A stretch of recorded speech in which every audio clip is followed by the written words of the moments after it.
तलाक के बाद एक शिक्षाप्रद कहानी। अब बात मान सम्मान और अहम में फंस गई।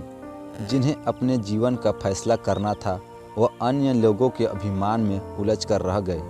अभिनव ने पहल ही की थी, लेकिन सामर्थ्यहीन होकर उसने भी घुटने टेक दिए। रुचिका शायद इतनी निराश हो चुकी थी कि अब ससुराल में उसे कोई उम्मीद की किरण नहीं दिख रही थी। यह अदालत इस तलाक को मंजूर करती है। जज साहब की यह घोषणा ने कोर्ट में खड़े अभिनव और रुचिका के चेहरे की चमक धूमिल कर दी। दोनों की जिंदगी का फैसला हो चुका था।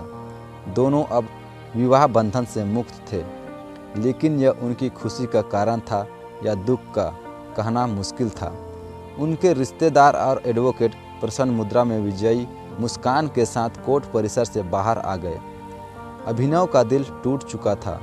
भारी कदमों से चलता हुआ वह बाहर कॉफ़ी हाउस में जा बैठा।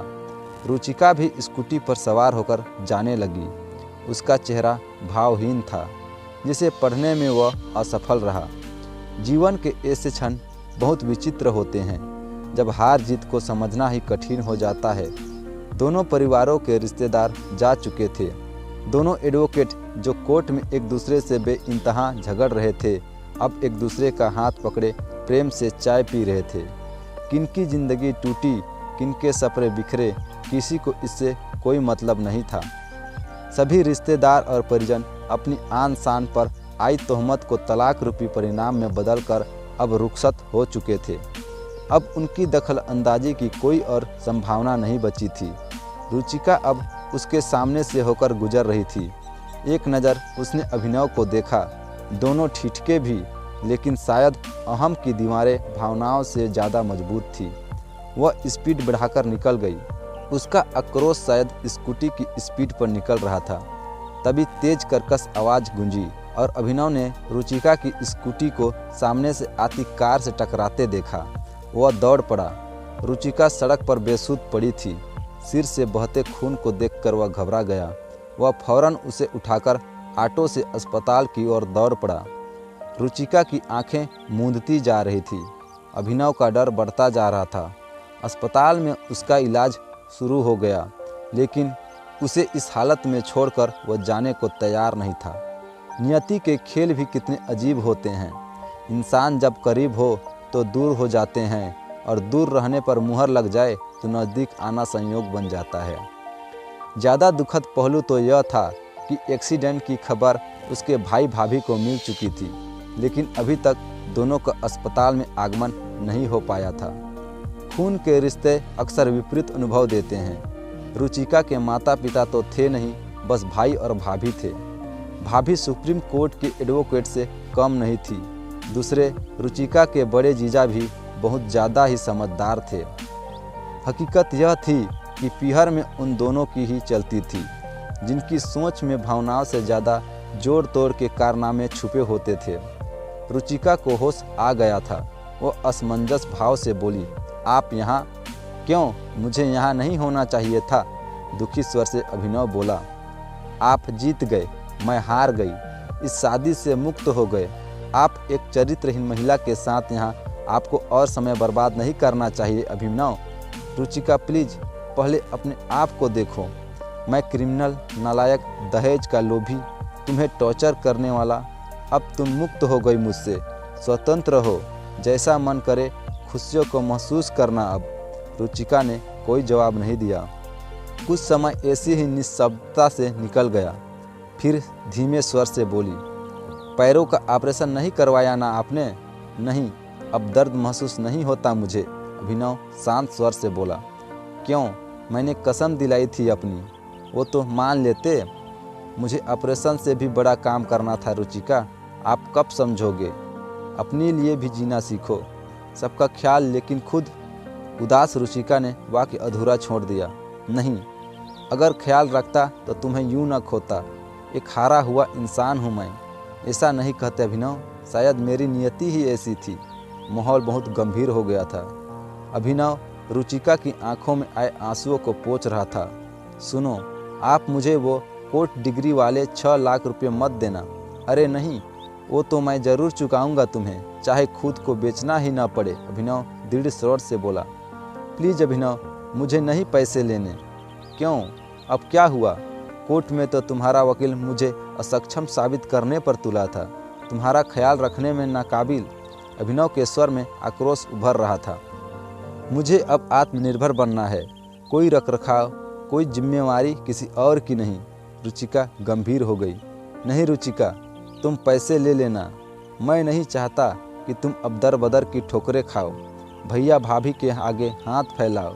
रुचिका का चेहरा मुरझा गया। अभिनव ने उसकी दुखती रग पर हाथ रख दिया था। कितनी भी दिखावा करे, लेकिन हकीकत यही थी। उसकी आंखों से आंसुधारा बहने लगी। तभी डॉक्टर चेकअप के लिए आ गए। अभिनव उनसे रुचिका की हालत जानने को बेकरार था। डॉक्टर ने मीठी झिझकी देते हुए कहा, मिस्टर, आपकी वाइफ का ख्याल रखो, बच ही गई आज वरना। अभिनव को समझ नहीं आ रहा था कि वो क्या बोले। पिछले 2 सालों से अलग रह रहे थे। तलाक की पहल रुचिका की ओर से हुई थी। इसमें उसकी भाभी और जीजा की मुख्य भूमिका थी, जिनकी सोच अभिनव से कभी मेल नहीं खाई। यह तो सच था कि वह आज भी उसे दिल से चाहता था। तलाक को रोकने के लिए उसने कई बार प्रयास भी किया, लेकिन बातचीत या संपर्क स्थापित ही नहीं हो पाया। कोर्ट में भी दोनों बोलने को हुए, लेकिन भाभी दीवार की तरह हमेशा बीच में खड़ी थी। डॉक्टर जा चुके थे। रुचिका फिर से बोलने लगी, आप घर जाइए प्लीज़, आपकी मम्मी खुशखबरी सुनने को तड़प रही होगी। तुम्हें इस हाल में छोड़कर मैं कैसे जा सकता हूँ? दुखी मन से अभिनव बोला। अरे, अब हमारा रिश्ता ही क्या रह गया है? एक मुहर ने तुम्हें आज़ाद कर दिया है। तुम मुझे ही दोष क्यों दे रही हो? तलाक के पेपर तो तुम ही ने भेजे थे। चलो छोड़ो, अब सब बदल गया है। अलग रास्ते, नई जिंदगी, इसलिए फॉर्मेलिटी छोड़ो। रुचिका की हंसी के पीछे का दर्द साफ झलक रहा था। एक बात पूछूं, क्या तुम्हें सच में लगता है कि मेरे किसी और से प्रेम संबंध थे? अभिनव ने उदास स्वर में पूछा।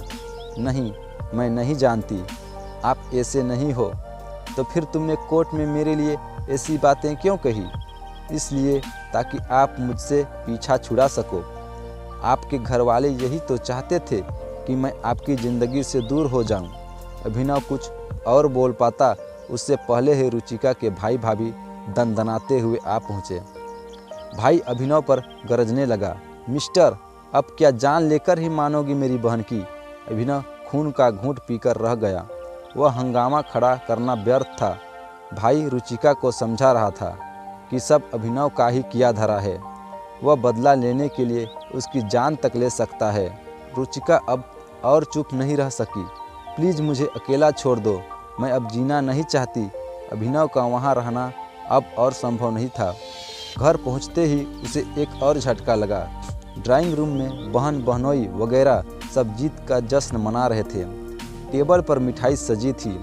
मानो मन ही ऐसी विचित्रता पर उसे कोफ्त होने लगी। क्या इंसान इतना असंवेदनशील हो सकता है? व्यथित मन से वह अभी भी अपनी हार जीत को समझने में लगा था। रात को 9 बज रहे थे। बिस्तर पर पड़ा अभिनव करवटें बदल रहा था। उसे आज जीवन का कड़वा सच महसूस हुआ था। रिश्ते की अहमियत भी तभी समझ आती है जब सब कुछ ध्वस्त हो जाता है।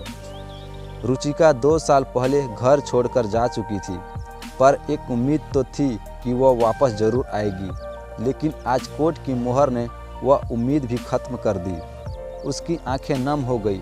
अलमारी में आज भी रुचिका की कुछ साड़ियाँ, कपड़े रखे थे, जिन्हें अभिनव ने स्मृतियों की धरोहर समझकर सहेज रखा था। रुचिका का अक्स अब जेहरन पर हटने को तैयार ही नहीं था। भले ही वह कड़वा बोलती थी, लेकिन उसकी हर ज़रूरत को बिना कहे समय से पहले समझ लेना उसकी खूबी थी। नींद कोसों दूर थी। उसे बीते 5 वर्षों का घटनाक्रम याद आने लगा। बिना माँ बाप की रुचिका का रिश्ता आते ही वो घर में भूचाल आया था, लेकिन उसकी फ़ोटो ने अभिनव का दिल जीत लिया था। सुंदर, सुशील और जमाने की 27 दबी छुबी छवि को अभिनव ने आंखों ही आंखों में पढ़ लिया था। जब वह उसे देखने गया, तब गंभीर मूरत की तरह बैठी रुचिका की आंखों ने बहुत कुछ बयां कर दिया था। उसमें अन्य लड़कियों जैसा उमंग और जोश नज़र नहीं आया था। उसके एक कथन, आपको जीवन में मुझसे कभी कोई शिकायत नहीं मिलेगी, अभिनव का दिल जीत लिया था। इस एक पंक्ति ने ही शादी का फैसला कर लिया था। ससुराल में रुचिका ने अपने वायदे को पूरी तरह निभाया, लेकिन शायद परिस्थितियों के साथ वह समायोजन नहीं कर पाई। अम्मा गाहें बगाहें उसे कोसने से बाज न आती। फिर जब छोटी बहू अमीर घराने में आ गई तो रुचिका का जीवन और कठिन हो गया। अभिनव के साथ कोई स्थायी रोजगार नहीं था, जबकि छोटा भाई सीए बन चुका था। भाई की बड़ी आमदनी ने अभिनव को बड़े से छोटा बना दिया और रुचिका को और ज़्यादा महत्वहीन। वह टूटती चली गई। 3 साल ऐसे ही किचकिच में बीत गए और एक दिन अभिनव की अनुपस्थिति में उसके भाई और जीजा उसे पीहर छोड़ गए। अब बात मान सम्मान और अहम में फंस गई। जिन्हें अपने जीवन का फैसला करना था वह अन्य लोगों के अभिमान में उलझकर रह गए। अभिनव ने पहल भी की, लेकिन सामर्थ्यहीन होकर उसने भी घुटने टेक दिए। रुचिका शायद इतनी निराश हो चुकी थी कि अब ससुराल में उसे कोई उम्मीद की किरण नहीं दिख रही थी। अचानक मोबाइल की घंटी बजी। स्क्रीन पर रुचिका का नाम डिस्प्ले हुआ। अभिनव ने तपाक से कॉल रिसीव किया। रुचिका भराई आवाज़ में बोल रही थी, भैया ने बहुत गलत कहा आपके लिए, उनकी तरफ से मैं माफ़ी मांगती हूँ। छोड़ो ये सब, कैसी तबीयत है अब? कौन है तुम्हारे पास अस्पताल में? अभिनव ने पूछा। कोई नहीं है, अकेली हूँ। खाना खाया या नहीं? नहीं, इच्छा नहीं खाने की। हद करती हो, रुको मैं आता हूँ। अरे नहीं, आप परेशान ना हो। पागल हो? रात में तबीयत बिगड़ गई तो? कुछ नहीं बिगड़ेगा अभिनव, मौत मेरे नसीब में नहीं। प्लीज़ रुचिका, ऐसी बातें मत करो। मैं अभी भी तुमसे बहुत प्यार करता हूँ। अभिनव ने एक पल की भी देरी किए बिना अस्पताल का रुख किया। थोड़ी देर में वो रुचिका के सामने था। होटल से उसने खाना भी पैक करवा लिया था। रुचिका के चेहरे पर चमक साफ दिख रही थी। मुझे पता था आप ज़रूर आओगे। लो खाना खाओ पहले, कैसा हाल बना लिया है तुमने? अभिनव लाड़ से बोला। नहीं, हालत तो आपकी ज़्यादा ख़राब है। दवा नहीं लेते आप? अरे दवा वगैरह सब लेता हूँ, पैसे भी है। अब 4 लाख जमा किए हैं, वो ले लेना। रुचिका उसे निहार रही थी। भारतीय पति पत्नी का संबंध सदैव अप्रचारित किस्म का होता है। ज़रूरत के समय यह ज़्यादा प्रगाढ़ साबित होता है। रुचिका हाथ धोना चाहती थी। अभिनव ने उसे सहारा देकर उठाया और वॉशरूम की ओर ले जाने लगा। कुछ देर बाद दोनों खाना खाने लगे। मनपसंद सब्जियां देखकर रुचिका पूछ बैठी, आपको अब भी याद है मुझे क्या पसंद है? क्यों, तुम्हें क्या लगता है कि मैं तुम्हें भूल सकता हूँ? अभिनव ने भावपूर्ण स्वर से कहा। रुचिका मौन रही। दोनों खाना खाने लगे। अभिनव ने उसे सहारा दे रखा था। सहारा शारीरिक, मानसिक और आत्मिक, जिसकी ज़रूरत प्रायः सभी को रहती है। कुछ पल की मौन स्तब्धता के बाद अभिनव बोला, रुचिका मेरी एक बात मानोगी क्या? रुचिका के स्वर में उम्मीद की झलक महसूस हो रही थी। वापस चलो तुम, मुझे तुम्हारी ज़रूरत है। रुचिका के मुंह से शब्द उच्चारित नहीं हो रहे थे, जिसका सिर अभिनव के सीने से सट गया। अभिनव ने उसे बाहों में भर लिया। पूर्व में हुई गलतियों को दोनों ने समय रहते सुधार लिया था। आपको यह कहानी कैसी लगी हमें कमेंट में ज़रूर बताएं। और अगर वीडियो अच्छा लगा तो वीडियो को लाइक, शेयर और चैनल में नए हैं तो चैनल को सब्सक्राइब करना ना भूलें। वीडियो में बने रहने के लिए आपका बहुत बहुत